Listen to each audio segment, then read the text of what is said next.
చాలా వందనాలు బ్రదర్. వందనాలు. చక్కని సాక్ష్యాన్ని మాతో పంచుకున్నారు. రైట్. చాలా వందనాలు బ్రదర్. దేవుడి సాక్ష్యాన్ని దీవించి ఆశీర్వదించును గాక. బ్రదర్, మిమ్మల్ని కొన్ని ప్రశ్నలు అడుగుతాను బ్రదర్. చెప్పండి. మీరు రక్షణ పొందక మునుపు చాలా నిష్టగా మీరు భక్తి చేసేవారని చెప్పారు. సో నమాజ్ చేసేవారు, ఖురాన్ చదివేవారు, అలాగే రంజాన్లో ఉపవాసాలు ఉండేవారు. సో నమాజ్ కూడా చేసేవారు. కానీ మీకు మీరు ఒక మాట అన్నారు, ఒక దూరం, నా నా ప్రార్థన అసలు అల్లా దేవుడు వింటున్నాడా, నా ప్రార్థన వినబడుతుందా, ఆయనకి నా విషయంలో పట్టింపు ఉందా అని మీకు ఒక దూరం, ఒక ఎడబాటు అనేది నా ఫీలింగ్ కలిగింది కదా బ్రదర్. మరి ఇప్పుడు రక్షింపబడిన తర్వాత ఎప్పుడైతే మీరు యేసుక్రీస్తు ప్రభువుకి ప్రార్థన చేస్తున్నారో, సో అప్పుడు చేస్తున్న నమాజ్కి ఇప్పుడు చేస్తున్న ప్రార్థనకి మీరు ఏ తేడా గమనించారు బ్రదర్? బైబిల్లో ఒక మాట ఉంది, దూరస్థులమైన మనలను యేసుక్రీస్తు రక్తం ద్వారా ఆయన సమీపస్తులుగా చేశాడని. యేసు ప్రభు సెలవులో చేసిన బలియాగాన్ని బట్టి, ఆయన యొక్క ప్రాయశ్చిత్తార్థాన్ని బట్టి, ఆయన రక్తాన్ని బట్టి తండ్రి అయిన దేవునితో, లేకపోతే సృష్టికర్త అయిన దేవునితో గొప్ప సహవాసం కలిగింది. బైబిల్ చెప్తా ఉంది, మన సహవాసం అయితే తండ్రితోనూ ఆయన కుమారుడైన యేసుక్రీస్తుతోనూ. ఇది కేవలం ప్రభు అయిన యేసుక్రీస్తు రక్తం ద్వారా, ఆయన రక్తమునందరి విశ్వాసం ద్వారా నేను పొందుకున్న పాప క్షమాపణను బట్టి నేను ఉచితంగా నేను నీతిమంతునిగా తీర్చబడి, ఏ రోజైతే నేను నా పాపం కొరకై పశ్చాత్తాపడి యేసుక్రీస్తుని రక్షణగా అంగీకరించినాను, ఆ రోజు నుంచి నాకు యేసుక్రీస్తుతోనూ ఆయన యొక్క తండ్రి అయిన దేవునితోనూ, తండ్రి అయిన దేవునితోనూ నాకు సహవాసం ఏర్పడింది. ఆయన ఎంతో నాకు దగ్గరగా ఉన్నట్టు అనిపించింది. యేసుక్రీస్తునందున వారు నూతన సృష్టి అని దేవుని వాక్యం సెలవిస్తుంది. నా బాహ్య సంబంధమైన దేహం పరిస్థితులు మారి నా హృదయ సంబంధమైన స్థితిని మార్చారు. ఆయన ఎంతో నాకు సమీపంగా ఉన్నట్టు నాకు తెలిసింది. ఆ రోజు నుంచి నాకే డౌట్ లేదండి. నాకు ఏ సమస్య వచ్చినా, ఏ కష్టం వచ్చినా ఒక తండ్రి దగ్గరికి వెళ్తాను. అందుకని యేసుప్రభు ఒక ప్రార్థన నేర్పించాడు, పరలోకమందున్న మా తండ్రి. ఒకప్పుడు నాకు ఆయన తండ్రి కాడు, ఆయన దేవుడు, ఆయన సృష్టికర్త, ఆయన గొప్పవాడు. ఆయనతో నాకున్న సంబంధము చాలా దూరంగా అనిపించేది. ఆయన సృష్టికర్త, లేదా ఆయన ఒక యజమానుడు, నేను ఒక దాసుని, మామూలు వ్యక్తిని మాత్రమే. కానీ ఎప్పుడైతే యేసుక్రీస్తునందు విశ్వాసం నుంచి నా పాపల కొరకే పశ్చాత్తాపడ్డాను, నేను ఆయన అంగీకరించాను. ఇప్పుడు యేసుక్రీస్తు ద్వారా ఆ దేవుడు నాకు తండ్రి అయ్యాడు. కాబట్టి యేసుప్రభు అదే నేర్పించాడు. ఆ గొప్ప తండ్రికి బిడ్డకున్న సంబంధం అన్నమాట.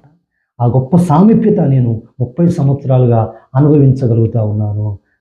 చాలా సంతోషం బ్రదర్, చక్కని ఆత్మీయ సమాధానాన్ని ఇచ్చారు.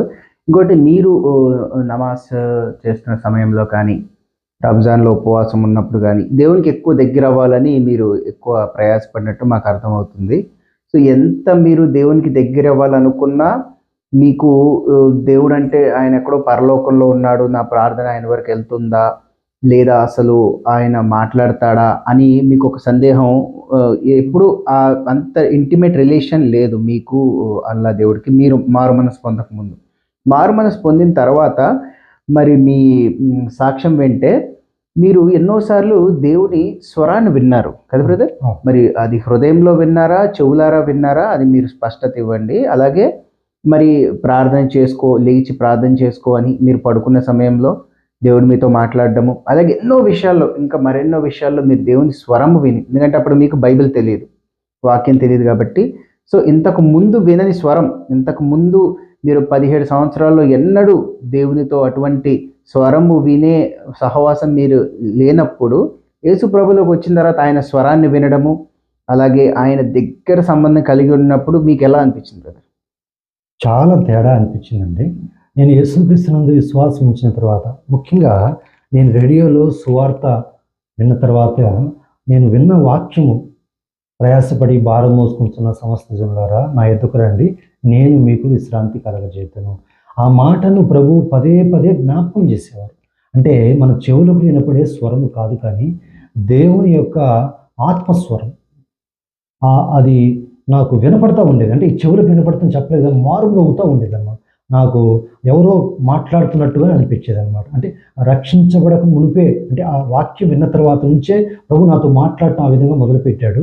ఆ తర్వాత నేను రక్షించబడిన తర్వాత నా హృదయంలో ఆ నిశ్చయిత సమాధానం నేను పొందుకున్న తర్వాత నుంచి ఇంకా స్పష్టంగా దేవుని ఆత్మస్వరము, అలాగే దేవుని వాక్య స్వరం, దేవుని వాక్యం ద్వారా చదువుతున్నప్పుడు దేవుడు మాట్లాడే స్వరం ఒకటి, అయితే దేవుని ఆత్మస్వరం అనమాట. నా దగ్గర బైబిల్ లేకపోయినా పరిశుద్ధాత్మ దేవుడు నాతో మాట్లాడాడు. నా గొర్రెలు నా స్వరం వినును అని యేసు ప్రభు కూడా చెప్తాడు. కొన్ని లెక్కలేని సార్లు ఈ 30 సంవత్సరాల్లో నేను యేసు ప్రభు స్వరం నా ఆత్మ, దేవుని ఆత్మ ద్వారా వినటము జరిగింది. నేను ఎప్పుడైతే నా కష్టాలు శ్రమలను బట్టి నేను బయటికి వచ్చి ఏడుస్తూ ఉన్నప్పుడు కూడా ప్రభు మాట్లాడు, నువ్వు ఇంటికి వెళ్ళు, నా కొరకు నువ్వు అనేక శ్రమలు అనుభవించాలి. దేవుని ఆత్మస్వరం ద్వారా దేవుడు మాట్లాడాడు. అలాగే నేను నా కష్టాల్లో శ్రమల్లో ఆ ప్రారంభ దినాల్లో ఏడుస్తున్నప్పుడు, నేను నీ కొరకు నా ప్రాణం పెట్టాను, రక్తం కాచాను, నువ్వు నా కొరకు ఏం చేసావు? దేవుని ఆత్మస్వరమే. దేవుని ఆత్మస్వరము నిజంగా దేవునితో మనకు సంబంధం ఉన్నప్పుడు చాలా స్పష్టంగా మనకు అర్థమవుతుందండి. అలాగే నేను పరిచయలోకి వచ్చిన తర్వాత కూడా లెక్కలేని సార్లు దేవుడు నాతో మాట్లాడాడు. ఒకసారి నేను కూర్చొని ఒక స్థలంలో నేను ఒక ఆత్మీయ పుస్తకం చదువుతూ ఉన్నాను. అది మిట్ట మధ్యాహ్న సమయము, ఊరికి వెలుపలది. అయితే ఒక చెట్టు నీడనమాట. అది ఒక అరుగు పొడి ఉంది అక్కడ, మధ్యలో రోడ్డు అనమాట. ఈలోపు ఇద్దరు యవనస్తులు సైకిల్ మీద వెళ్తా నా పక్కన వచ్చి కూర్చున్నారండి. నేను ఆ పుస్తకాన్ని, ఆత్మీయ పుస్తకాన్ని చదువుతున్నా. నా హృదయం నుంచి ప్రభు మాట్లాడుతూ ఉన్నాడు. వాళ్ళిద్దరికి సువార్త చెప్పు అంటున్నాడు. వాళ్ళు వచ్చారు, వెళ్ళిపోతారు కదా అంటే, లేదు వాళ్ళకి సువార్త చెప్పు, నేను నీకు సమయం ఇచ్చాను అన్నాడు. వెంటనే ఆ పుస్తకాన్ని మూసేసి వాళ్ళకి యేసయ్య గురించి సువార్త చెప్పడం జరిగిందండి. వాళ్ళు విన్నారు, ఆ తర్వాత వాళ్ళ దారిని వాళ్ళు వెళ్ళిపోయారు. నా హృదయంలో ఎంతో గొప్ప నిశ్చయిత. ఇలా ఎన్నోసార్లు. ఇంకొక సంఘటన కూడా చెప్తాను. ఈ మధ్య కాలంలోనే నేను గోళ్లపాడులో సేవ చేస్తానండి. గోళ్లపాడు నుంచి నర్సరావుపేట నాకున్న బైక్ మీద వెళ్తా ఉన్నాను. అది ఆదివారపు సాయంకాల సమయం అనమాట. ఉదయకాలం ఆరాధన అయిపోయిందండి. సాయంకాలం వెళ్తా నేను ప్రార్థన చేసుకుంటా, అంటే మనసులోని ఇలాగా ప్రార్థన చేసుకుంటా బైక్ నడుపుతూ ఉన్నాను. ప్రభువా, ఇప్పుడు నేను ఎవరికైనా సువార్త చెప్పాలా? ఎవరైనా అవసరతలో ఉన్నారా? ప్రభు నాకు చెప్పయ్యా అన్నానండి. నా హృదయంలో ఉంచి ప్రభు నాతో మాట్లాడుతున్నాడు. పక్కన చూడు అన్నాడు. నేను బైక్ మీద వెళ్తానున్నాను, ఇటు పక్కకు చూశానండి. చూడగానే ఒక వెహికల్, మినీ వెహికల్ అనమాట, ఆగి ఉందండి. ఆ పక్కన చిన్న కుర్చీలు వేసుకొని కూర్చొని ఉన్నారండి. వాళ్ళందరూ కూడా ఒక 7-8 మంది కూర్చున్నారు. నువ్వు వాళ్ళ దగ్గరికి వెళ్ళు, సువార్త చెప్పు అన్నాడు. అంటే అటు చూడు అన్నాడు. అటు చూడగానే మళ్ళీ ప్రభు అన్నాడు, వెళ్ళి సువార్త చెప్పు వాళ్ళకి అన్నాడు. వెంటనే కొంచెం దూరం వెళ్ళిన తర్వాత, అంటే అప్పటికే కొంచెం దాటిలేను, మళ్ళీ టర్నింగ్ తిప్పేసి వెళ్ళి వాళ్ళ దగ్గర కూర్చొని ఉన్నారండి. వాళ్ళు వాస్తవానికి మహారాష్ట్రకు సంబంధించిన వాళ్ళు. జస్ట్ అక్కడ కొద్ది రోజులు ఉండి ఆ తర్వాత మళ్ళీ తమిళనాడు వెళ్తున్నారంట. కనుక వాళ్ళు ఆ విధంగా ట్రావెల్ చేస్తూ ఉంటారన్నమాట. కనుక వాళ్ళకి హిందీ భాషలో నేను సువార్త చెప్పడం జరిగింది. వాళ్ళు చాలా హృదయంలో ఆనందించారండి. నా మాటలు విన్నారు, ప్రార్థన చేయించుకున్నారు. నేను భూమి మీద మళ్ళీ వాళ్ళని భూమి మీద కలుసుకుంటాను లేదు నాకు తెలియదు, కానీ ఒకరోజు వాళ్ళని పరలోకం కలుసుకుంటానని నేను చెప్పగలనండి. అనేక సందర్భాల్లో లెక్కలేని సార్లు దేవుని యొక్క ఆత్మస్వరాన్ని నేను విన్నానండి. ఇంకో సందర్భం కూడా మీకు చెప్తాను. నా ప్రారంభ దినాల్లో కూడా అప్పుడు పూర్తికాల సేవలోకి రాకపోయినా సేవలు సహకరిస్తూ ఉండేవాడిని. ఒకరోజు మరి దేవుని మందిరంలో ఆరాధన వర్తమానము చెప్పవలసి ఉన్నది. ఆ రోజు సేవకులు నాకు ముందే చెప్పారు, ఈరోజు నువ్వు ఆరాధన వర్తమానం ఇవ్వాలంటే. ఆ రోజు ప్రిపేర్ అయ్యాను, కానీ ఆ రోజు వచ్చేసరికి ఎందుకు నా హృదయంలో నాకు మనసు లేక నేను ఈరోజు ఆరాధన వర్తమానం చెప్పలేని పాస్టర్ గారిని చెప్పాను. సరేలేగా, నీకు ఇష్టం లేకపోతే వదిలే అన్నాడు. ఈలోపు ఆరాధన స్టార్ట్ అయిందండి. పాటలు పాడుతూ ఉన్నారు అందరూ. మరి ఆరాధన వర్తమానం నేను చెప్పాను కదా, పాస్టర్ గారు చెప్పమని చెప్పాను కదా. అయితే ఈలోపు నేను అక్కడ పాటలు పాడుతూ ఉండగానే నా హృదయంలోంచి ప్రభు స్వరం వినపడతా ఉంది, ఇప్పుడు నువ్వు వెళ్ళి ఆరాధన వర్తమానం ఇవ్వాలి అని. అదేంటి ప్రభు, నేను చెప్పాను కదా పాస్టర్ గారికి ఆరాధన వర్తమానం ఇవ్వలేని చెప్పాను కదా. నేను మరి చెప్పిన తర్వాత మళ్ళీ చెప్పమంటారు ఏమిటంటే, లేదు ఇప్పుడు నువ్వు లేచి నిలబడి ఆరాధన వర్తమానం ఇవ్వాలి అని చెప్పారు. కనుక నా హృదయం, నేనంటే వెంటనే లేచి నేనేం చెప్పలేదు, కానీ అయితే ఆరాధన వర్తమానం ఇవ్వటానికి పాస్టర్ గారు లేచారండి. కానీ ఆయన ఆరాధన వర్తమానము ఇవ్వటానికి తనకు స్వేచ్ఛ దొరకలేదు. ఒక్క మాట కూడా చెప్పలేకపోయారు. ఆయన హృదయంలో ఉన్న బలమైన ప్రేమను బట్టి ఇప్పుడు సహోదరు మీరెవరు వచ్చి ఆరాధన వర్తమానం ఇస్తారని చెప్పాడు. అంటే ప్రభు నాతో ఏం మాట్లాడాడో అదే అక్కడ కన్ఫర్మ్ అయింది. సరే, అనేక సార్లు నేను ఒక వాక్యం చెప్పడానికి ఆదివారం పుల్పిట్ మీద నిలబడినప్పుడు కొన్ని సందర్భాల్లో ప్రభు యొక్క ఆత్మస్వరం, ఈరోజు ఈ వాక్యం కాదు అని నా మనసులో ఒక బలమైన వర్తమానం అప్పటికప్పుడే ఇచ్చేవాడు. ఇది చెప్పని వాడు. కనుక ఆ రోజు ప్రభు నాతో ఏం మాట్లాడాడో, ఏం చెప్పమని నాతో మాట్లాడో అదే వాక్యం చెప్పేవాడిని. దేవుడు సంఘంతో మాట్లాడేవాడు. ఇలా లెక్కలేని సార్లు దేవుడు నాతో మాట్లాడుతూ వచ్చాడు. చాలా సంతోషం బ్రదర్, చాలా చక్కని సమాధానం ఇచ్చారు. ఎందుకంటే మీ సాక్ష్యంలో కూడా గమనిస్తే దేవుడు ఎక్కడో పరలోకంలో ఉన్నాడు, నా ప్రార్థన ఆయనకు వెళ్తుందా, ఆయన అసలు నన్ను చూస్తున్నాడా, నన్ను పట్టించుకుంటున్నాడా అన్న స్థితి నుంచి మీరు దేవుని స్వరం వినడము, మళ్ళీ మీరు ఆయనకి సమాధానం ఇవ్వడము, దానికి మళ్ళీ దేవుడు మీతో మాట్లాడటము, అది స్పష్టత చేయడము, నిజంగా ఇటువంటి చక్కని సంభాషణ మీరు దేవునితో కలిగి ఉండడం అనేది మేము విని మేము కూడా ఆత్మీయంగా బలపడుతున్నాం బ్రదర్. మేము కూడా మా జీవితాల్లో ఇటువంటి అనుభవం మాకు కూడా రావాలని ప్రార్థిస్తూ ఉంటాము. అలాగే మీరు ఒక మాట అన్నారు, యవనంగా ఉన్నప్పుడు మీరు కొత్తగా అప్పుడే రక్షింపడుతున్నప్పుడు నువ్వు పాపివి అని అన్నప్పుడు మీలో నేనేమి అర్హత చేయలేదు, వ్యభిచారం చేయలేదు, లేదా చెడు అలవాట్లు నాకు లేవు, సో నేను ఎలా పాపినవుతాను అని మీలో ఒక ప్రశ్న వచ్చింది కదా బ్రదర్. సో మరి యేసుక్రీస్తు ప్రభువుని నమ్ముకున్న తర్వాత మరి మీకు పాపం అంటే ఏంటో ఎలా అర్థమైంది, అలాగే మీలో ఏమేమి మార్పులు మీరు గమనించారు? ఒకటి, బాహ్య సంబంధమైన పాపాలే పాపం కాదండి. ఒకటి, మన మనస్సాక్షి దోషారోపణ చేస్తూ ఉంటుంది. నేను క్రియల్లో నేను చేయనటువంటి పాపాలు, తాగుడు కావచ్చు, చుట్టా బీడీ సిగరెట్ కావచ్చు, వ్యభిచారం కావచ్చు, నేను క్రియల్లో ఎప్పుడు చేయలేదండి. అయితే నా ఆలోచనలో తప్పిపోయిన సందర్భాలు, నేను కూడా ఒక యవనస్తుని కాబట్టి నా ఆలోచనలో తప్పిపోయిన సందర్భాలు ఉన్నాయి. కొన్నిసార్లు నా చూపుల్లో కూడా తప్పిపోయిన సందర్భాలు ఉన్నవి. అయితే నా మనస్సాక్షి విధంగా దోషారోపణ చేస్తున్నా. అయితే బయటికి అంటే అందరూ నన్ను మెచ్చుకుంటూ ఉన్నారు, అంటే కావాలని కూడా నేను చేయలేదండి. ఇష్టపూర్వకంగా చేసినవి కూడా కావవి. అయితే బాహ్య సంబంధమైన నీతి కార్యాలు, నీతి క్రియలు ఇవి నేను చేస్తూ వచ్చాను. రంజాన్ ఉపవాసాలు పాటిస్తూ వచ్చేవాడిని, నాకు తెలిసిన మరి నమాజ్ చేసేవాడిని, అలాగే బాహ్యంగా కూడా ఎంతో మంచివాడిగానే ఉండేవాడిని. అయినప్పటికీ నా నీతి క్రియలన్నీ మురికి గుడ్డల వంటివే అని వాక్యం చెప్తుంది ఒకటైతే. రెండోది, ఎప్పుడైతే నేను నా స్నేహితుని ఇంట్లో గదిలో మోకరించి వాక్యం విన్న తర్వాత హృదయ ప్రేరేపణ బట్టి మోకరించి నేను ప్రార్థన చేస్తూ ఉన్నాను, నా హృదయంలోకి రండి ప్రభువా, నాకు శాంతినిమ్మని.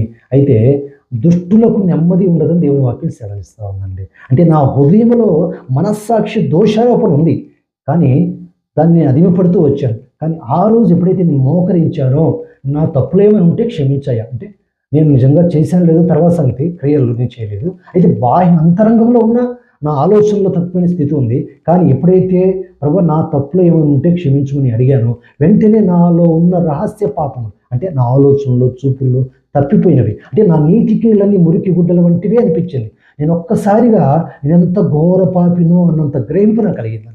చూడండి, ఒక కటిక చీకట్లో ఉన్న వ్యక్తి తను ఏం చేస్తున్నాడో, ఎక్కడ ఉంటున్నాడో అర్థం కాదండి. ఎప్పుడైతే ఆ వెలుగు అనేది ఆ చీకటి గదిలోకి వస్తుందో, అంటే స్పష్టంగా ఆ గదిలో ఏముందో, ఆ చీకట్లో ఉందో కూడా అర్థమవుతుంది.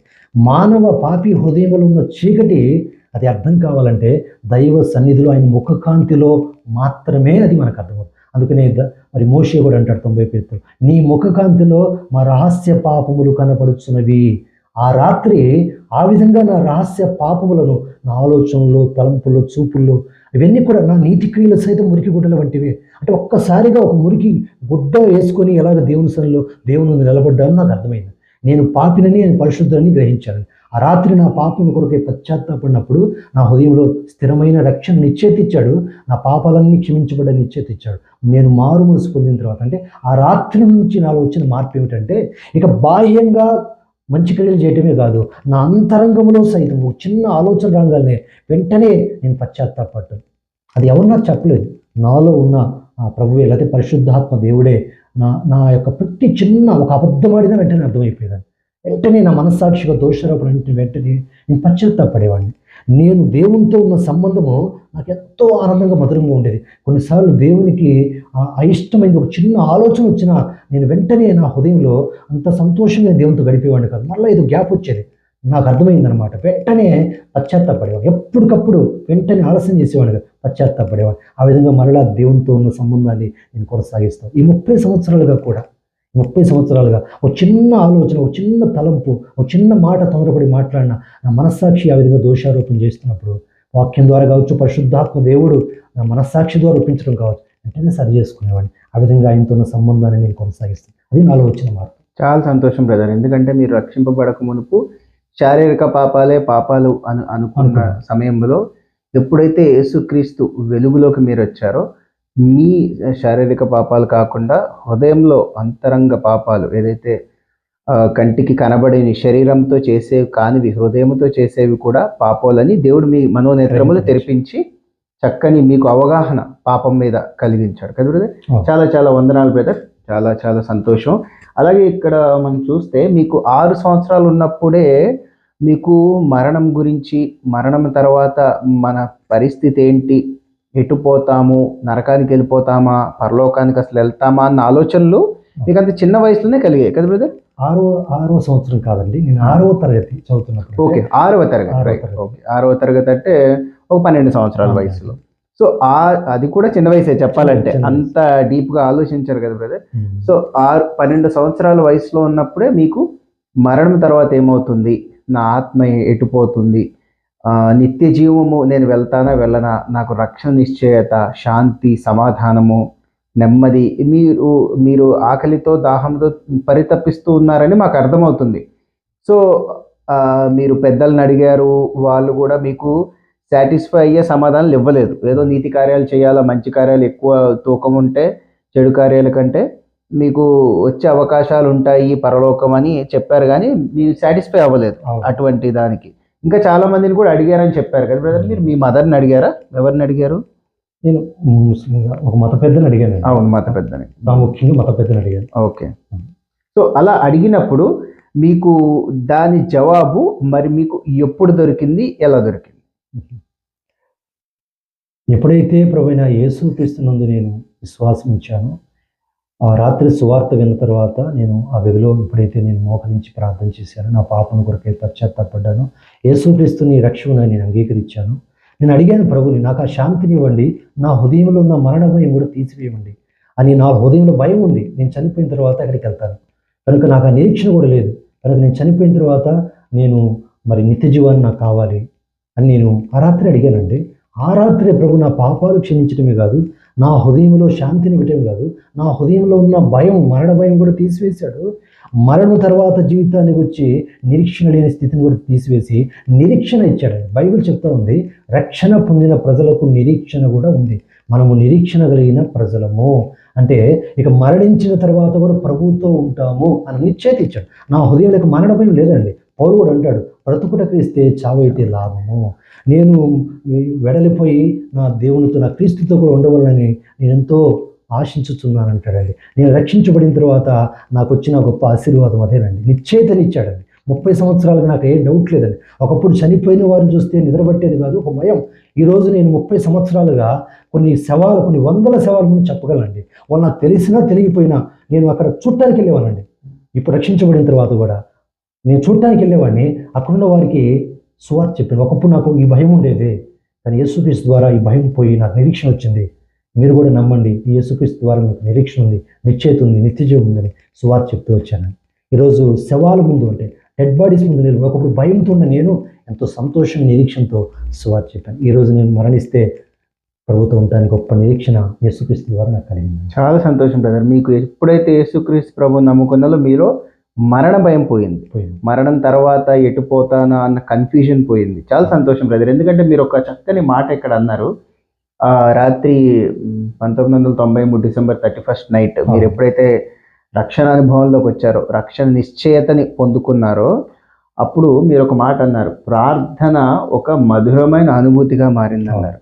సో అంతవరకు మీరు ఒక ప్రార్థన ఏదో ఒక ఆచార రీతిగా ఏదో చదువుకున్నది ఏదో పఠిస్తున్నట్టుగా చేశాను అన్నారు.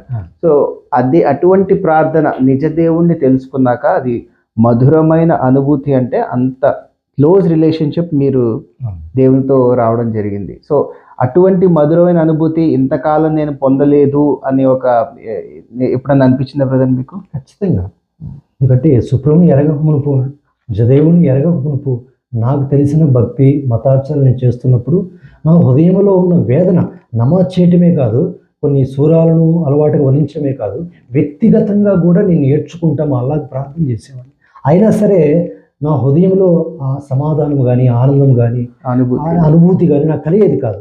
ఎప్పుడైతే నేను యేసుక్రీస్తుని విశ్వాసం నుంచి నేను ఆ రాత్రి యేసుక్రీస్తుని కలుసుకున్నానో, ఆ రోజు నుంచి నాకు నా హృదయంలో గొప్ప ఆనందము, సంతోషము, సమాధానం, ఆయన సన్నిధిలో సంపూర్ణ సంతోషం ఉందండి. ఏ దేవుడు నిజమైన దేవుడు ఉంటాడో ఆ నిజమైన దేవుడు ఇచ్చే మొదటి ఆశీర్వాదము సంపూర్ణ సంతోషం. అందుకని పౌలు కూడా అంటాడండి, ఎల్లప్పుడూ ప్రభువునందు ఆనందించండి. పౌలు చెరలో ఉండి కూడా ఆనందించగలిగాడు. అంటే నిజమైన సంతోషానికి కారణము ఈ మతము కాదు, ఆచారాలు కాదు, ధన సుఖ సౌఖ్యాలు కాదండి, దేవుడే అండి. యేసుక్రీస్తే ఆ నిజమైన దేవుడు. ఆ యేసుక్రీస్తులోనే నేను ఆనందించడం నేర్చుకున్నాను. చాలా సంతోషం బ్రదర్, చక్కని సమాధానం ఇచ్చారు. ఇంకొక ప్రశ్న బ్రదర్, సార్ ఈ రక్షణ వరకు మనము ఇప్పుడు చూసాము.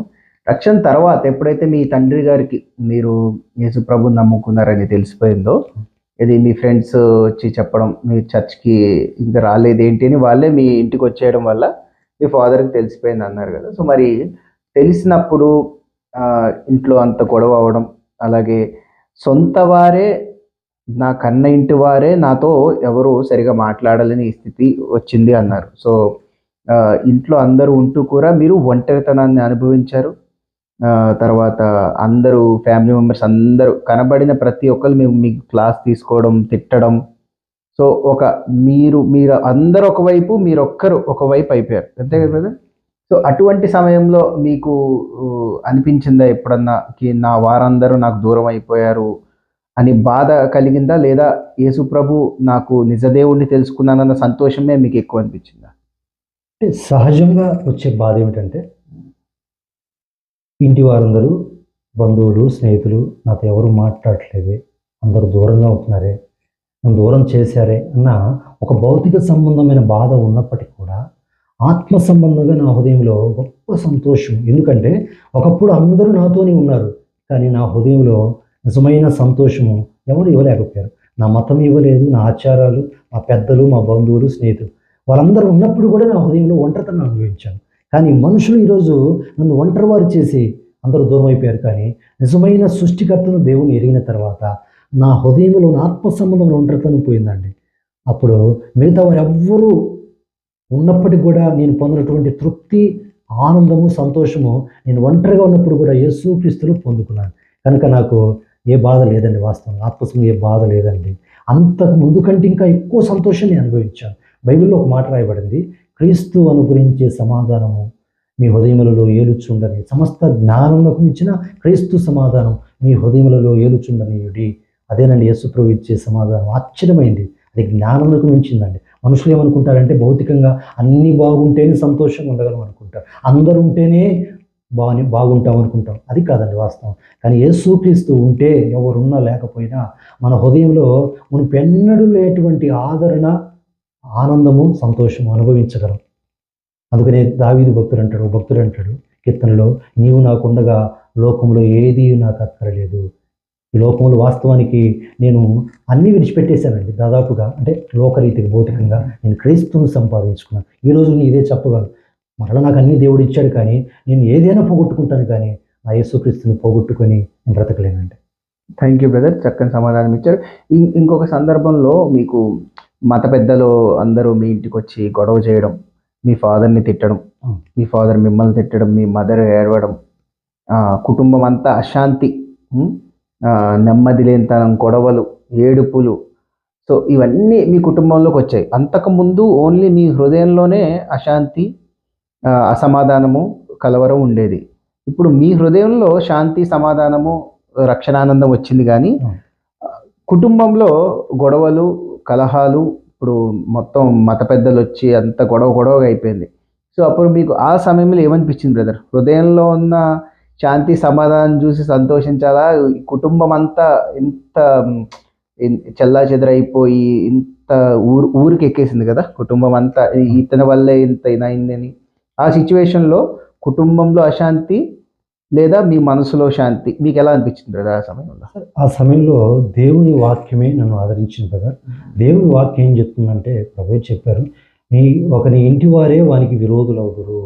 సరే, కనుక ప్రభు ముందే చెప్పాడండి మనకి. ప్రభుని యేసుక్రీస్తునందు విశ్వాసం ఇచ్చినప్పుడు నా ఇంటి వారే నాకు పరాయి వాళ్ళుగా, విరోధులుగా మారాడు.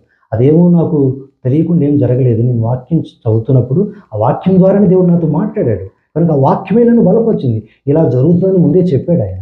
కాబట్టి ఆ వాక్యమే నన్ను ధైర్యపరిచింది. ఎందుకంటే బైబిల్ చెప్తుంది, ప్రభు కూడా చెప్పారు కదా, మనుషుడు రొట్టె వల్ల మాత్రమే కాదు, దేవుని నోటి నుండి వచ్చే ప్రతి మాట వలన జీవించును.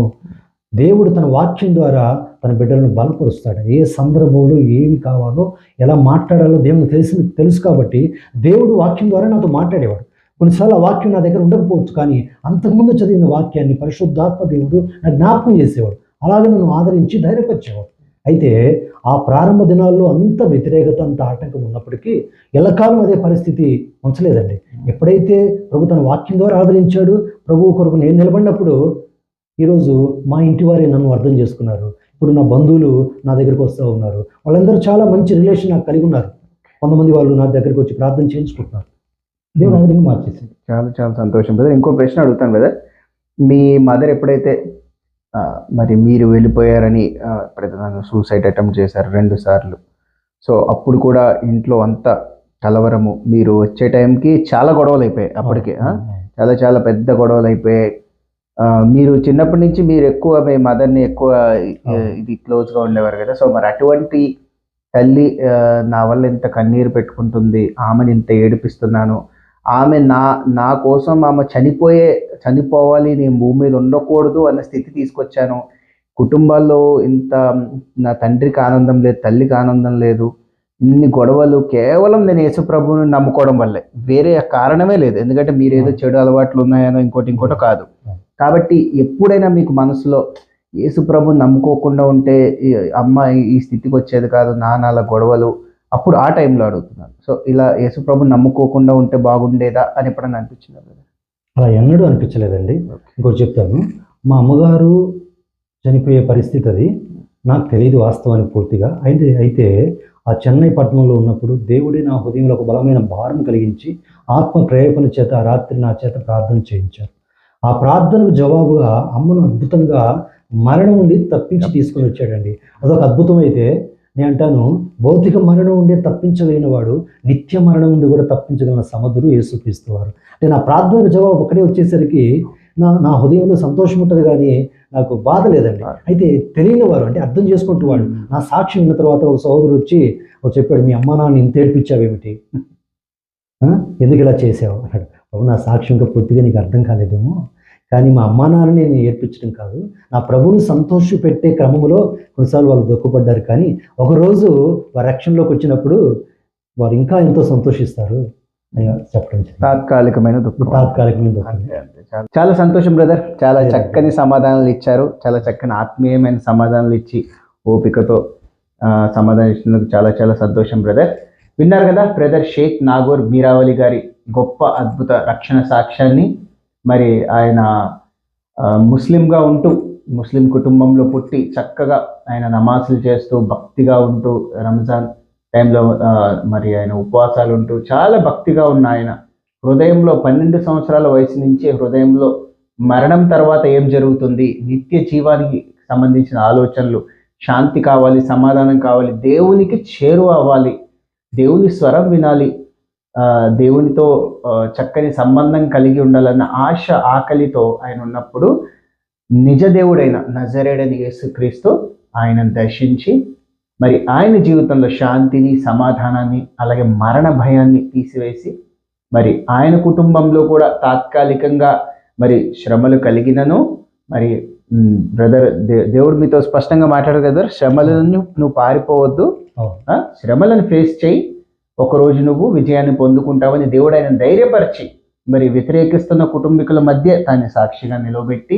మరి ఇప్పుడు చక్కని స్థితి, చక్కని సంఘాన్ని, అలాగే మంచి కుమారులని, అలాగే కుటుంబీకులు అందరి మధ్యలో చక్కని సమాధానాన్ని ఇచ్చారు. అందరూ బ్రదర్కి ఫోన్స్ చేస్తారు, అందరూ ప్రేయర్ చేయించుకుంటారు. కాబట్టి దేవుడు తాత్కాలికంగా మన జీవితాల్లో శ్రమలు అనుభవించినను శ్రమల సమయంలో ఆయన మనకి తోడై ఉంటాడు, అలాగే మనకి విజయాన్ని కూడా దయచేస్తారు అనేది మన బ్రదర్ సాక్ష్యమే ఒక మనకి ఆధారంగా ఉంటుంది. కాబట్టి మీ జీవితంలో కూడా మరి మీకు కూడా శ్రమలు వస్తూ ఉండొచ్చు. మీ కుటుంబీకులు మరి దేవుని పనిలో మీరు ఉండి దేవుని కోసం మీరు ప్రత్యేకించుకొని సమర్పించుకొని ఉన్నప్పుడు మీ కుటుంబీకుల ద్వారా మీకు కూడా శ్రమలు వస్తూ ఉండొచ్చు. కాబట్టి అధైర్యపడకండి. ఇప్పుడు మీరు ప్రజెంట్ శ్రమలలో ఇంకా కాలంలో ఉండుంటే సో మీరు అధైర్యపడకండి, నిరుత్సాహపడకండి. బ్రదర్ సాక్ష్యాన్ని మీరు ఒక ఆధారంగా తీసుకొని బ్రదర్కి విడుదల కలిగించి సత్యంలో తీసుకొచ్చి గొప్ప సేవ జరిగించుకుంటున్న దేవుడు మీ జీవితాల్లో కూడా అతి త్వరలోనే మీకు విడుదల కలిగించి గొప్ప సేవ మీ ద్వారా జరిగించుకోబోతున్నాడని మనకి ఈ సాక్ష్యం ద్వారా ఒక స్పష్టత వచ్చింది. అలాగే మరణం తర్వాత ఏం జరుగుతుంది, మీరు ఇప్పుడు ఈరోజు ఈ క్షణం మరణిస్తే మీ స్థితి ఏంటి, మీ ఆత్మ ఎక్కడికి వెళ్తుంది, మీరు పరలోకం వెళ్తారా, నరకం వెళ్తారా? మరి యేసుక్రీస్తు ప్రభువుని మీ సొంత రక్షకుడుగా అంగీకరించి మీ పాపాలు ఒప్పుకొని పశ్చాత్తాపపడి మరి ఆయన ముందు మీ హృదయాన్ని కుమ్మరించి మీరు పరిశుద్ధాత్మ ద్వారా మీరు ప్రేరేపింపబడి ఎప్పుడైతే మీరు మరి మీ పాపాలు ఒప్పుకొని పాప క్షమాపణ పొందుతారో ఖచ్చితంగా మీ ఆత్మ నిత్య జీవంలోకి దేవుడు తీసుకుని వెళ్తాడు. లేని ఎడల యేసు ప్రభువుని నమ్ముకోకుండా మీ పాపములోనే మీరు జీవిస్తున్నట్లయితే నిశ్చయముగా మీ ఆత్మకి పరలోకములో మరి ఆహ్వానం ఉండదు. కాబట్టి మీ ఆత్మను కాపాడుకోండి. ఒకడు సర్వలోకమును సంపాదించుకొని తన ఆత్మను పోగొట్టుకుంటే వాడికి ఏమి లాభము, ఏమి ప్రయోజనము? కాబట్టి మనం అందరం చూస్తున్నాం కరోనా సమయంలో ఎంతమంది మరి మరణించారో మనం చూసాం. కానీ బ్రదర్కి దేవుడు కరోనా సమయంలో 7 రోజులు మరణ పడక మీద నుండి ఆయన దేవుడు లేపి స్వస్థత దయచేసి తన తల్లి కూడా యేసుక్రీస్తు ప్రభువుకి ప్రార్థన చేసే స్థితి, ఏ తల్లి అయితే యేసుక్రీస్తు ప్రభువుని నువ్వు వదిలేస్తావా లేదా నేను చనిపోతాను అన్న తల్లి యేసుక్రీస్తు ప్రభువుకే ప్రార్థన చేసి నా బిడ్డని రక్షించు అనే స్థితికి దేవుడు తీసుకొచ్చాడంటే మరి యేసుక్రీస్తుని నమ్ముకున్న వారికి తాత్కాలికమైన శ్రమలున్నా అంతములో విజయము వారిదే. అంతములో విజయం ఎల్లప్పుడూ మనదే ఉంటుంది. కాబట్టి మరణము ఎప్పుడు వస్తుందో మనకు తెలియదు. కాబట్టి సిద్ధపాటు కలిగి ఉందాం. మరణ భయంను విడిచిపెట్టి యేసుక్రీస్తు ప్రభువును హత్తుకుంటే బ్రదర్ జీవితంలో జరిగిన గొప్ప కార్యాలే మీ జీవితంలో జరుగుతాయి. కాబట్టి మీ జీవితంలో కూడా దేవుడు గొప్ప సాక్ష్యం ఇచ్చి ఉండవచ్చు. మరి మీ సాక్ష్యం మీ హృదయంలోనే ఉండి మౌనముగా ఉండాలనే దేవుని చిత్తం కాదు. సో మాకు కాల్ చేయండి, మీ యొక్క సాక్ష్యాన్ని మాతో పంచుకోండి. మా ద్వారా దేవుడు ఎంత గొప్ప కార్యాలు చేశారో మనందరం కలిసి దేవుని మహిమపరుద్దాం. ఎన్నో ఆత్మలు రక్షింపబడటకు మన సాక్ష్యం కారణంగా ఉండాలని ప్రార్థించుకొని ప్రార్థనాపూర్వకంగా మీరు కూడా రావాల్సిందిగా మనవి చేసుకుంటూ, షేక్ నాగూర్ మీరావలి గారి సాక్ష్యాన్ని దేవుడు దీవించి ఆశీర్వదించి ఆయన పరిచర్యను, ఆయన సంఘాన్ని ఇంకా అత్యధికముగా సేవ ఆయన ద్వారా దేవుడు జరిగించుకోవాలా. ఇంకా ఎంతోమంది తన కమ్యూనిటీ వాళ్ళు ముస్లిమ్స్ అందరూ మరి రక్షింపబడాలా. ఆయన సాక్ష్యమే ఎంతో మందిని యేసుక్రీస్తు వైపు తీసుకురావాలని మనం కూడా ప్రార్థన చేద్దాం. ఆయనని ఆయన కుటుంబం ఆయన బ్రదర్ ఎంత ధైర్యం చేసి మరి తన సాక్ష్యం చెప్తూ ఉండగా ఆయనకి సంపూర్ణ రక్షణ దేవుడు కలుగు చేయాలని, శారీరక రక్షణ దేవుడు కలుగు చేయాలని, అలాగే ఆత్మీయంగా కూడా తన చిన్న కుమారుడు కూడా సంపూర్ణ రక్షణలోకి తీసుకురావాలని, ఆయన కుటుంబం అంతటిని దేవుడు భద్రపరిచి క్షేమంగా ఉంచాలని ప్రార్థిస్తూ మరి ఈ సాక్ష్యాన్ని ముగిస్తున్నాం. అందరికీ praise Lord Jesus. Praise lord.